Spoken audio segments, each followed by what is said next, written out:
Okay, let's unpack this because it is February 2026. Yeah. And if you have been paying even a tiny bit of attention to the tech world this month, the ground isn't just shaking. No, it's practically opening up. Right. It is a massive tremor in the entire AI landscape. Tremor might actually be an understatement here. It feels a lot more like a tectonic shift. The plates are moving and the map is being completely redrawn while we speak. Yeah, if you just look at the leaderboards this morning, Gemini 3.1 Pro just claimed the #1 spot. Which is wild. It is. Google is flexing muscles we honestly kind of forgot they had.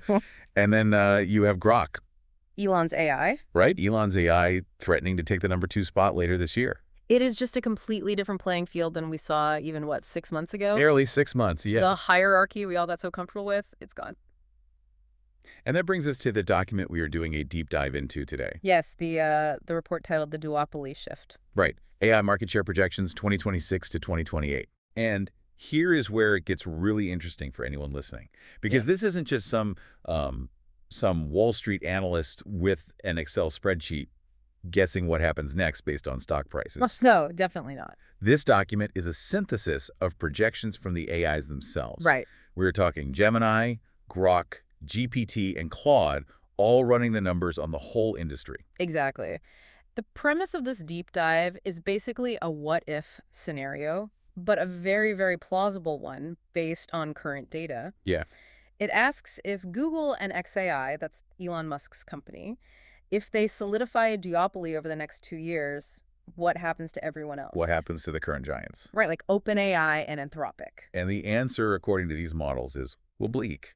Bleak is the exact word used in the source. It is very bleak. We're talking about a complete overturning of the leaderboard in just 2 years. When I read the projected numbers, my jaw actually hit the floor. It is definitely a harsh lesson in market volatility for sure, but it's also a masterclass in the power of infrastructure. We are going to hear a lot about Colossus 2 and vertical integration today, because these aren't just buzzwords. They are the weapons that might actually win the war. So let's dive right in. We have this new world order projected for 2028, the new kings, Google and xAI. Let's start with Google. The sleeping giant. The sleeping giant that finally woke up. Seriously. So looking at the data for where we are right now in early 2026, Google's doing okay. Yeah, they have roughly 18% of the enterprise market. At about 15% of the consumer share. Right. Which is respectable, certainly, but they aren't the absolute monopolies we usually expect Google to be. Right, they have been trailing, frankly. But the projections specifically from Gemini 3.1 Pro, which remember is currently the smartest model in the room. Right, as of this morning. Exactly. The projection is that by 2028, Google's share just explodes. It's crazy. They are projecting Google hits 42% of the enterprise market. And 45% of the consumer market. Yeah. That is massive. That is basically tripling your consumer reach in 24 months. Yeah. I mean, usually markets move a few percentage points a year. Right, it's a good grind. But this is a landslide. How does Gemini even justify that kind of growth? It comes down to 2 words: vertical integration. Okay. This is something the source highlights repeatedly. You have to realize Google isn't just building the model. They own the chips. The TPUs. Right, the TPUs. They own the cloud. They own the data centers. And they own the screen I'm looking at half the time. Exactly. They own the phones in your pocket with Android, and they own the email suite your company uses with Workspace. So while everyone else is renting processing power or trying to strike these massive deals to get their app in front of users, Google just flips a switch. Essentially, yeah. When you own the entire stack from the silicon to the search bar, you can push your AI into every corner of the economy faster and cheaper than a standalone competitor ever could. That makes a lot of sense. That is the engine driving this 45% market share prediction. It does make sense.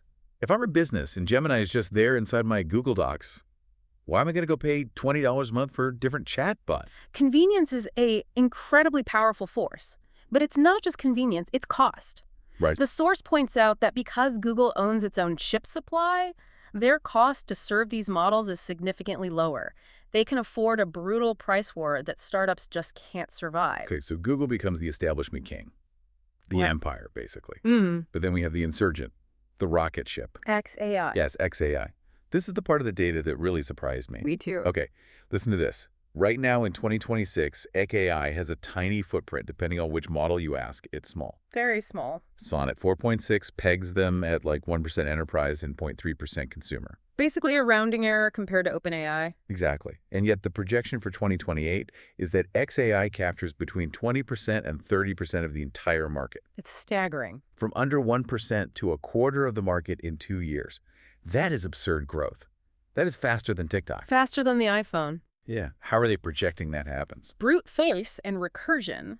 The source material points specifically to the Colossus 2 supercomputer. Which sounds like something out of a sci-fi movie, by the way. Colossus 2. It does, but it is very real hardware. We're talking about arguably the largest compute cluster on the planet right now. Wow. The source mentions that this hardware, combined with weekly self-recursive improvements, creates a velocity of improvement that other companies just can't match. Wait, let's unpack that. Weekly self-recursive improvements.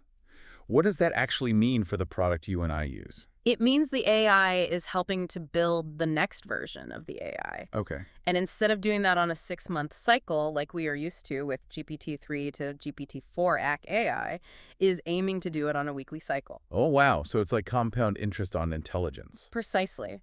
If your model gets 1% smarter every week and your competitor's model gets 10% smarter every year, You do the math. you lap them entirely. So if Google wins by owning the tracks, the distribution XAI wins by building the fastest train. That is a great analogy. And if these projections hold by 2028, these two companies, Google and XAI, are the duopoly. They control the vast majority of the AI landscape. Which brings us to the other side of the coin. If Google and XAI are eating the pie, someone is starving. Right. And this is the hard truth section of the deep dive. Yeah. We really have to talk about OpenAI. The current heavyweight champion. Right. As we sit here in 2026, OpenAI is dominating. The source shows them with about 56% of the enterprise market. And a whopping 60.7% of the consumer share. They're the default. ChatGPT is literally a verb. Yeah. My mom uses it. My accountant uses it. But look at the 2028 forecast. This is where the duopoly shift gets incredibly violent. It is a free fall. Gemini predicts OpenAI drops from that 56% enterprise share down to 15%. And Grok is even harsher. Grok predicts they drop to 10%. Just pause and think about that. Yeah. Going from owning over half the corporate market to holding a 10% sliver. That isn't just a bad quarter. That is a total collapse. And the source mentions the financial impact of this. It's not just about losing bragging rights on a leaderboard. No, it is existential. Yeah. The document notes that OpenAI's business model is predicated on a $100 billion revenue goal and an $800 billion valuation. Those are astronomical numbers. They are. And they built those numbers assuming they stay king. Exactly. Those valuations require total market dominance to sustain. You simply can't justify an $800 billion valuation if you are the third or fourth player in the market holding 10% share. And if they drop to 12% consumer share. Gemini 3.1 Pro explicitly states it.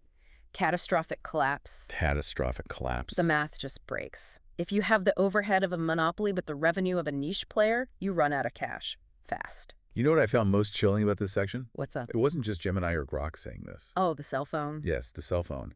They asked GPT 5.2, OpenAI's own model, to run these projections. And even GPT 5.2 predicts its own decline. That really stood out to me, too. Now, to be fair, GPT 5.2 is slightly more optimistic than the others. Sure. It holds on to about 22% of the enterprise market rather than 10 or 15. But that is still a drop of nearly 40% market share. Exactly.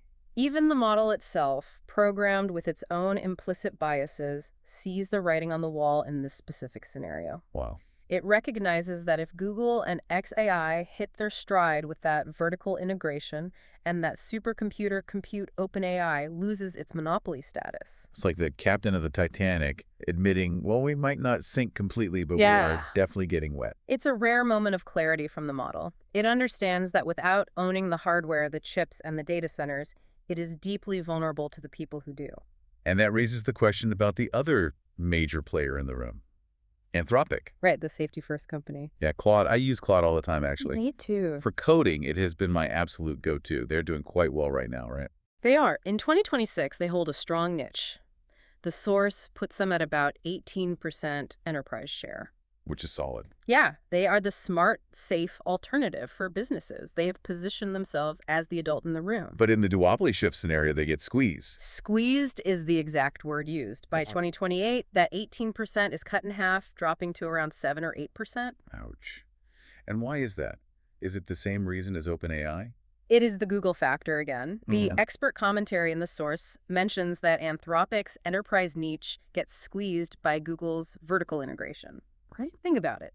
If you are a Fortune 500 CTO, you like Claude, but Google comes in and says, hey, we have Gemini, it's just as smart, it's secure, and it's already natively integrated into your Anthropicals, billing your security protocols in every single employee's email. And it probably costs less because of that bundle. Exactly. Why pay extra for Anthropic and deal with an entirely separate vendor? Convenience wins out. So Anthropic misses their targets too. The source says this leads to Anthropic missing its $70 billion revenue target, and the conclusion is stark. This could force a pivot or acquisition. Do they get bought out? Very likely. If you can't beat the infrastructure giants, you eventually become part of one. But there is one survivor in this report, one company that doesn't dominate but somehow doesn't die. Meta.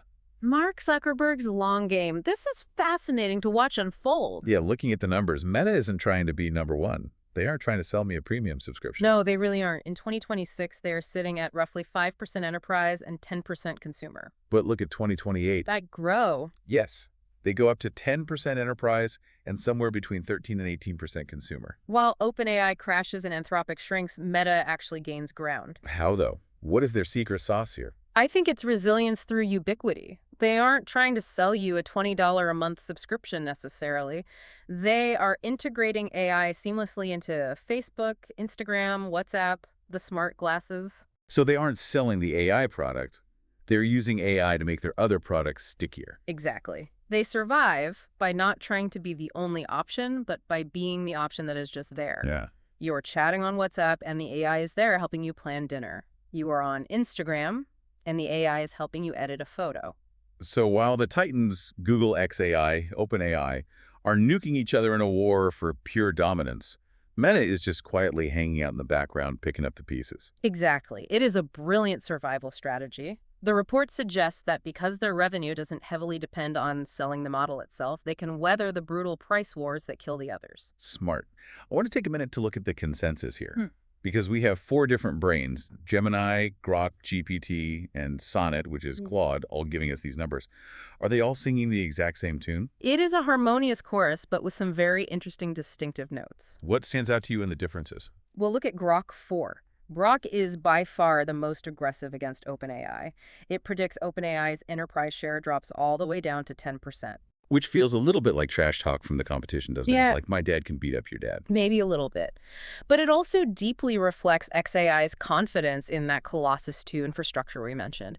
They truly believe the compute gap, the sheer amount of hardware they are throwing at this will be insurmountable. And then you have Sonnet 4.6, that's the Anthropic model. What did it see? Sonnet had an interesting detail about the other category. It predicts the other category shrinks from about 10% consumer share down to just 3%. So the little guys get wiped out entirely, the startups, the wrapper apps. Complete consolidation. Sonnet sees a world where there is simply no room for startups. You are either a giant or you are gone. And Gemini. Gemini 3.1 Pro naturally predicts the highest capture for Google, 45% consumer share.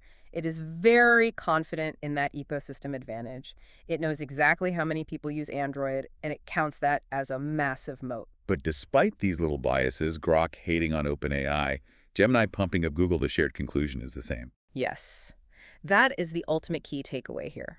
All 4 top models agree on the macro trend. Yeah.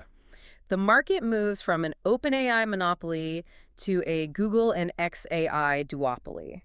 The era of the single dominant startup is over. The era of the infrastructure giants has officially begun. So what does this all mean for you listening right now? Maybe you are a developer, maybe you are an investor, or maybe you are just someone who loves tech. It means we need to be very careful about where we place our bets. Right.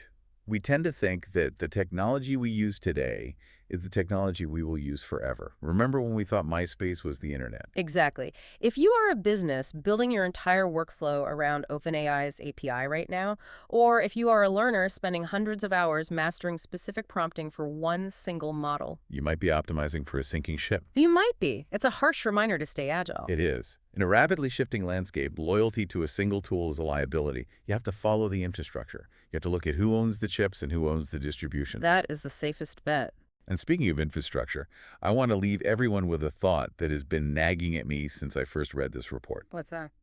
We just spent 20 minutes discussing a report where AI models predicted the demise of their own creators. Yeah. GPT 5.2 looked at the data and basically said, yeah, my company's probably going to lose 40% of its market share. It is a very strange feedback loop. It is. And it makes me wonder, if an AI can calculate the exact trajectory of its own company's collapse, does that make the collapse more preventable? Oh, I see. Like, can OpenAI look at this and say, okay, GPT says we fail if we do X, so let's do Y instead? Or does it prove that the variables are already set? That raw compute power, things like Colossus 2 and Google's data centers, is the only destiny that matters, and no amount of clever strategy can overcome the pure physics of scale. Destiny or data? Yeah. That is the question. That is the question. And frankly, seeing 4 different superintelligences agree on the final outcome makes me think the physics of scale might just win out. It is a lot to think about. Thanks for jumping into this deep dive with us today. Keep your eyes on those leaderboards, folks. The tectonic plates are moving, and we'll be here to track where they land. Catch you next time.